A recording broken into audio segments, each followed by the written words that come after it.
Hello বন্ধুরা, good morning. তোমরা কেমন আছো? আশা করি তোমরা খুব ভালো আছো আর আমিও ভালো আছি। হাওড়া জেলার ছোট্ট একটি গ্রাম থেকে আমি কাজল তোমাদেরকে সাথে নিয়ে এখন থেকে ব্লগটা শুরু করলাম। আই হোপ ভিডিওটা তোমাদের ভালো লাগবে। আজ রবিবার আর এখন ঘড়িতে বাজে ওই 11টার মতো। তো সকালে সমস্ত কাজকর্ম সেরে মেয়েকে ড্রয়িং ক্লাসে দিয়ে এসে তারপরে আমি সংসারের বাকি কাজগুলো সারলাম। এদিকে চাটাও সকালে খেয়েছি আর তারই একটা ভিডিও ক্লিপ তোমাদের শেয়ার করেছি। তো চা আমার খুব একটা ভালো লাগে না গরমে, মাঝে মধ্যে খেয়ে থাকি। এদিকে বাকি যে ডাস্টিংয়ের কাজগুলো সেগুলো করে নিচ্ছি। আর সত্যি কথা বলতে প্রত্যেক দিন একবার করে যদি সমস্ত জিনিসকে ডাস্টিং করা যায় তাহলে আর বারবার অনেক দিন পর পর করলে বেশি পরিমাণে ঝামেলা হয় না। তাই আমি চেষ্টা করি অল্প অল্প করে এটা করে নিতে। আর এদিকে ওষুধগুলো দেখিয়ে নিচ্ছি। আমি যে ওষুধগুলো খাচ্ছি এখন একটু ভালো আছি, তাই ভালোভাবে একটু ভয়েস ওভারটা দিতে পারছি। জানি না পুরোপুরি কবে সেরে উঠব, তবে ওষুধগুলো না খেলে আমি তাড়াতাড়ি সেরে উঠতাম না। প্রচণ্ড কষ্ট পেয়েছি এই দাঁতের যন্ত্রণার জন্য। তো এদিকে এই যে আলমারির যে কাঁচটা রয়েছে, আয়নাটা সুন্দর করে মুছে নিচ্ছি। আর এই জগন্নাথ দেবের স্টিকারটা আমি এনেছিলাম পুরী থেকে, তা আমি এই আলমারির মধ্যে লাগিয়ে রেখেছিলাম। আর যখনই ওনার মুখটা দেখি তখনই মন প্রাণ ভরে ওঠে। আর যখনই কোনো সমস্যায় পড়ি তখনই চেষ্টা করি যে ওনাকে ডাকলে আমি বারবার দেখেছি যে আমার সমস্যাগুলো প্রায় অনেক তাড়াতাড়ি সমাধান হয়ে যায়। এদিকে সংসারের যে বাকি যে কাজগুলো সেগুলো করে নেব, তার আগে ঘরে ভালো করে ঝাঁটটা দিয়ে নিলাম। ঘরে এতই সাদা, সেই জন্য সবসময় যখনই আমি দেখি যে অল্প একটু ধুলো পড়েছে তখনই আমি চেষ্টা করি ভালো করে ঝাঁটটা দিয়ে নিতে।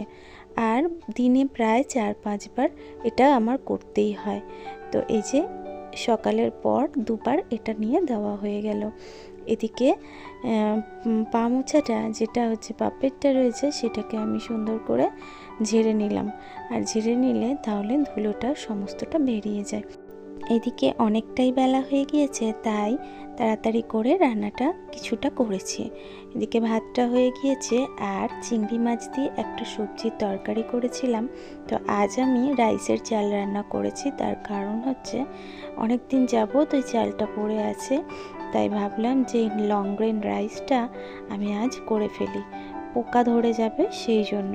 তো এখানে এই যে চিংড়ি মাছ দিয়ে আমড়া দিয়ে একটা টক করেছি, আর এখানে চিংড়ি মাছ দিয়ে একটা সবজির তরকারি করেছি। এখনও কিছু রান্না বাকি আছে। আর এদিকে আমি মাংসর জন্য আলুটা এদিকে ভেজে নিচ্ছি, ওদিকে মাছটাও ভাজা হয়ে গিয়েছে।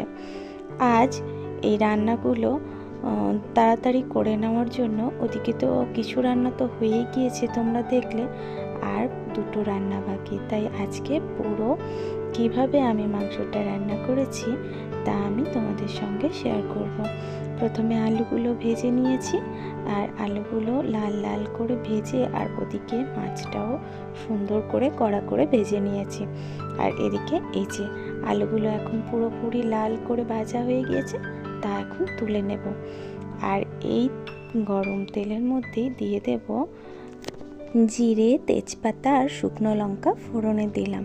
আর ফোড়নে দেওয়ার পরে তারপরে ভালোভাবে ওটার একটা স্মেল এলে তারপরে আমি পেঁয়াজটাকে দিয়ে নেব।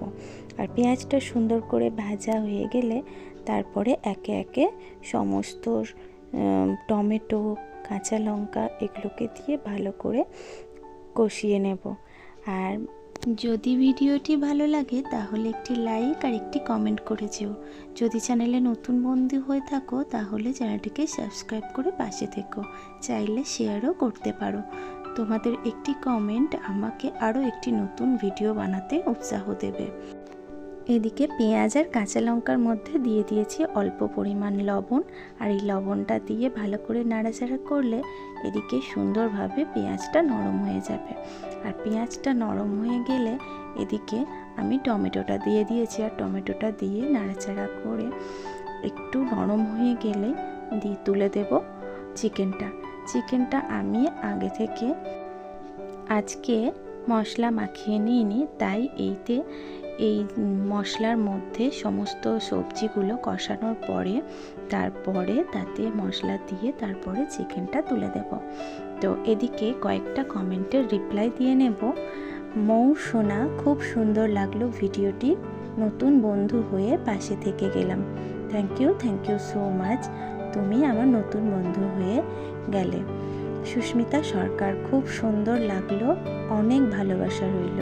থ্যাংক ইউ সো মাচ, তোমাকেও অনেক অনেক ভালোবাসা রইল। আর তুমি সুস্থ থেকো, তুমি ভালো থেকো। ছোট্ট পাখি, খুব সুন্দর হয়েছে ভিডিওটা, লাইক দিয়ে ভিডিওটা দেখে নিলাম। থ্যাংক ইউ সো মাচ ভিডিওটি ভালো লাগার জন্য আর লাইক দেওয়ার জন্য অনেক ধন্যবাদ। স্বপ্না দেবনাথ, খুব সুন্দর ভিডিও দিদিভাই, খুব ভালো লাগলো আর অনেক ভালোবাসা রইল। থ্যাংক ইউ, তোমাকেও অনেক ভালোবাসা রইল। নীলাম কুমারে, ওয়াও ভিডিও বহুত আচ্ছা লাগা।